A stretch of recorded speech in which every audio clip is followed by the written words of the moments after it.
Kimberly was 21 and still living at home. She always liked to live the punk lifestyle, thinking of herself as a free spirit. However, being unemployed and lacking even a high school diploma, her mom was a bit worried. One day, Kimberly was listening to punk music with headphones on. It was about 7 in the evening. Then she heard a gentle knock at the door. She barely heard it because she had her headphones on. Kimberly shouted back, "Mom, yeah, what is it?" Her mom said, "I need you to come down for a minute." Kimberly replied, "Okay, I guess I can, but next time, don't harsh my vibes." Kimberly was wearing black jeans, tight and ripped, a 1980s Simpsons t-shirt, and a leather jacket. She had her hair dyed purple and sported a stylish haircut. As she was walking down the stairs, she said, "Yeah, Mom, what is it?" Then, her tone changed when she saw a man about 5'9", neatly dressed in a very expensive suit. He was about 55 years old, had gray hair and a gray beard. On each side of him there were two very tall and large men, very muscular. They were wearing all black and had belts with handcuffs. Kimberly went to her mom. "Who are these people? What are they doing here?" Her mom replied, "These people are here to help you." Then the man looked at Kimberly's mom and said, "Let me handle it from here. My name is Dr. Klaus, and I'm here to help you. Your mom is very concerned about you." Kimberly was shocked. "Concerned? Why? I'm doing just fine, buddy." Dr. Klaus said, "No, you're not doing fine. You're out of control, disrespectful to authority figures, and have no ambitions.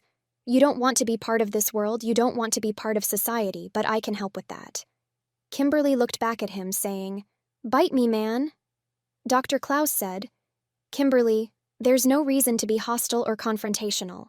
We're all on the same side. I'm going to need you to come with me." Kimberly turned to her mom. "What the hell? You can't be doing this to me." Then Dr. Klaus told her, "You can come with me willingly, or I can bring you by force." One of the men in black pulled out a briefcase, unlocked it, and pulled out a needle. Kimberly began to cry. "Mom, what are you doing to me? Why are you doing this to me?" Kimberly's mom began to speak. "Please, Kimberly, go willingly. Don't fight them. Don't make this harder than it has to be. He's only here to help you." Then Kimberly looked around the room, trying to see if she could escape. She looked at the back door, then at the front door, then thought about where she would go if she escaped. She pondered for about a minute, but before she had time to reply, one of the men grabbed her arm and said, "Please don't make this more difficult than it has to be." "Can we go? Don't I need to pack?" Kimberly asked. Dr. Klaus replied, "No, we have all new clothes for you. We're going to do a restart." Kimberly felt helpless. Her mom opened the door to the outside of the house. Dr. Klaus said, "Follow me, Kimberly. Don't worry, everything's going to be okay." The two men stood on each side of Kimberly. One of the men said, "Don't run. You'll only make it harder." They walked down the stairs of her house to a blue minivan. There was a woman in the driver's seat. Dr. Klaus instructed Kimberly to have a seat in the car, which she did. One of the men in black buckled her in.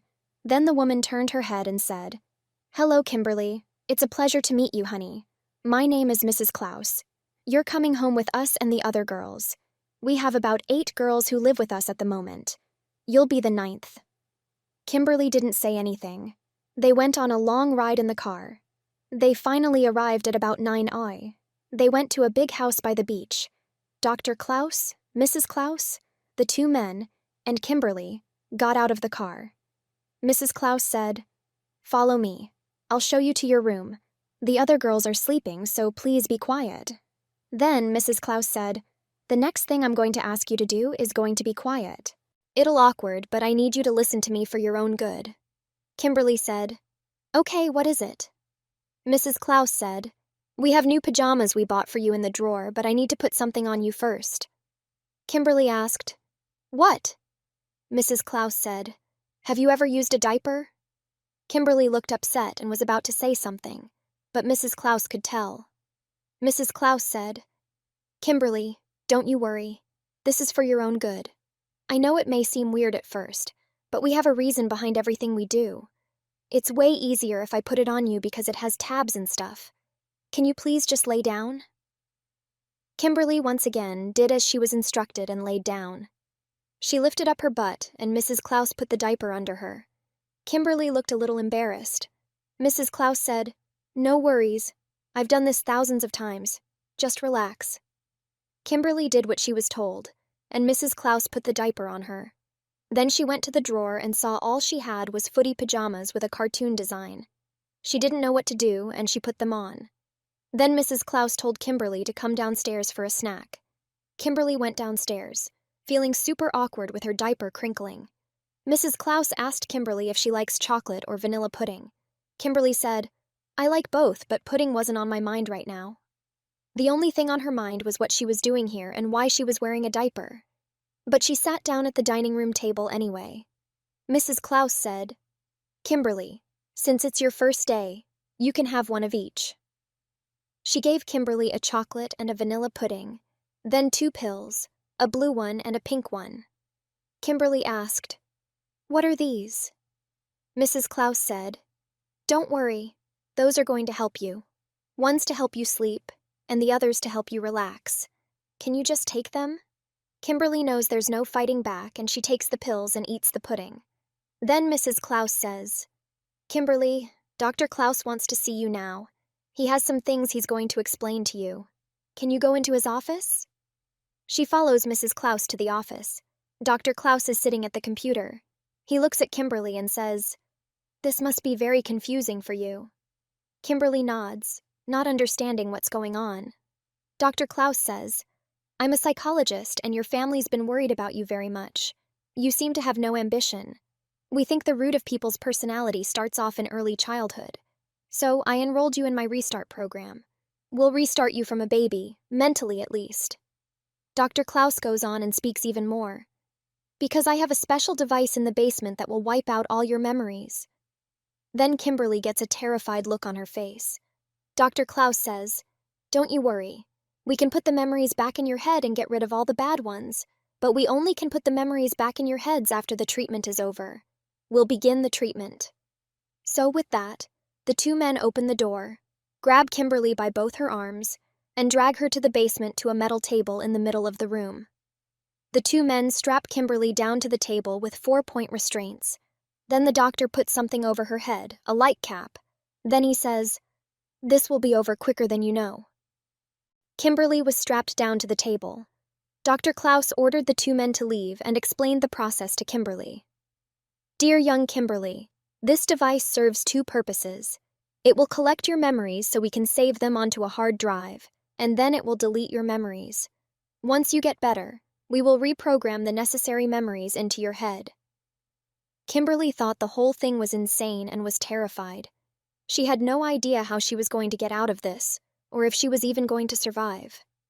Dr. Klaus, not yet finished speaking, continued, "This process can take up to 2 weeks, so I'm going to be bringing you here every morning." Kimberly muttered back, "Then how do you know if it's working?" Dr. Klaus replied, "Easy, my dear Kimberly. Every day after your session, I'm going to give you cognitive tests to see how much you remember." Kimberly thought to herself, "I just have to fake it. I have to pretend to be regressed.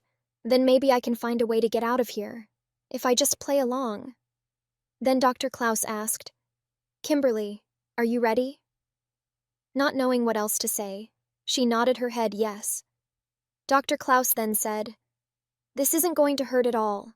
You might feel a slight tingling sensation throughout your body, but you'll be fine." Then Dr. Klaus flipped a switch. Kimberly felt a weird tingling sensation throughout her whole body. It lasted about an hour. Then Dr. Klaus had the 2 men come back.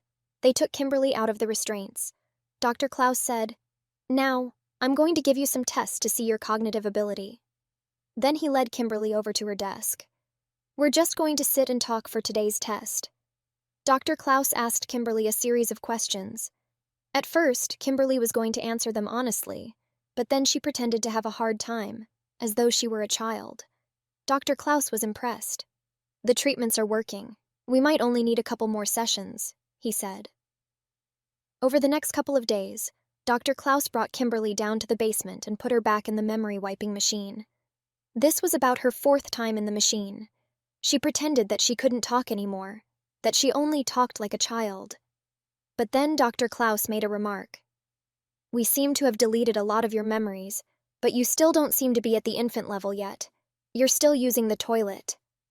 Then Kimberly, thinking to herself, what the hell would I have to do? I guess I'm going to have to go to the bathroom in my diaper. In for a penny, in for a pound, she thinks to herself. Then she does it. She goes to the bathroom in her diaper and then pretends to cry. Mrs. Klaus asks, what's wrong? Kimberly knows not to say anything or she'll give away the ruse. So she continues to cry. Then Mrs. Klaus asks, why are you crying, honey? Are you hungry? Are you tired? Do you need a change? Kimberly stops crying. Then Mrs. Klaus says to Dr. Klaus, I don't think she needs more treatment. I think it's working.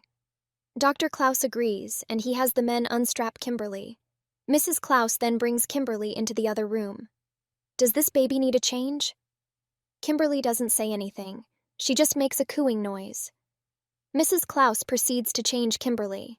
After the change is over, Mrs. Klaus says to Kimberly, we got a surprise for you today. It's movie day. We're going to take all the girls to see a movie. All Kimberly could think was, I don't want to go out in public in my diaper. About 2 hours passed. Dr. Klaus, Mrs. Klaus, and the 2 large men, whose names Kimberly never knew, all packed into the minivan with the other 8 girls, Kimberly still pretending to be in this infant state of mind. It takes about 20 minutes to get to the movie theater. Kimberly noticed the beautiful beach coastline. Under any other circumstances, I'd love to live here, but not like this, she thinks to herself as they go to the movies. Finally, they arrive at the movies, but it doesn't look like the movie theater is open. There are no cars, only 1 or 2. She's very confused. Then one of the men opens the side of the minivan and the girls begin to get out of the car one by one. Mrs. Klaus goes with them, then 2 ushers come outside of the movie theater and open the door. Mrs. Klaus, Dr. Klaus, the 8 girls, and Kimberly, still in her infant guise, filed into the theater, greeted by the warmth of the dimmed lights and the scent of popcorn. The movie chosen for the day was Pallet the Bear 3, a light-hearted animation that promised laughter and distraction from their peculiar situation. As they settled into their seats, Mrs. Klaus leaned over to Kimberly and whispered, me and Dr. Klaus take the girls on 2 outings every month. Next month, we're going out to dinner. Kimberly remained silent, recognizing this as a test of her ruse. She scanned the almost empty theater, its vastness filled only by their small group, and pondered Dr. Klaus's resources to rent out the entire venue. How much money was he getting from her mom for this so-called program? She wondered. The oddity of their group caught Kimberly's attention once more, as the ushers approached with 9 giant baby bottles filled with grape juice, handing one to each girl along with a small bucket of popcorn. The popcorn tasted bland, lacking salt or butter, but Kimberly ate it anyway, maintaining her act. Throughout the movie, Mrs. Klaus and one of the men assisted the girls with bathroom breaks and refilled their bottles. But beyond that, the group sat engrossed in the film, occasionally giggling and reacting but never speaking. As the movie concluded and they made their way back to the minivan, Kimberly's mind raced. The next outing would be her chance. She needed to plan carefully, to observe every detail that might aid her escape. The drive back was quiet, with the coastline's beauty stark against the backdrop of her resolve. Under different circumstances, she thought, this place could feel like freedom. Kimberly spent the following days observing the routines within the Klaus household, noting exits, the times they were least guarded, and any potential allies among the other girls. She realized the importance of timing, of choosing the moment when their guards were down, lulled by her continuous compliance. As the day of the next outing approached, Kimberly felt a mix of fear and determination. This was her chance to break free from the bizarre world Dr. Klaus had trapped her in.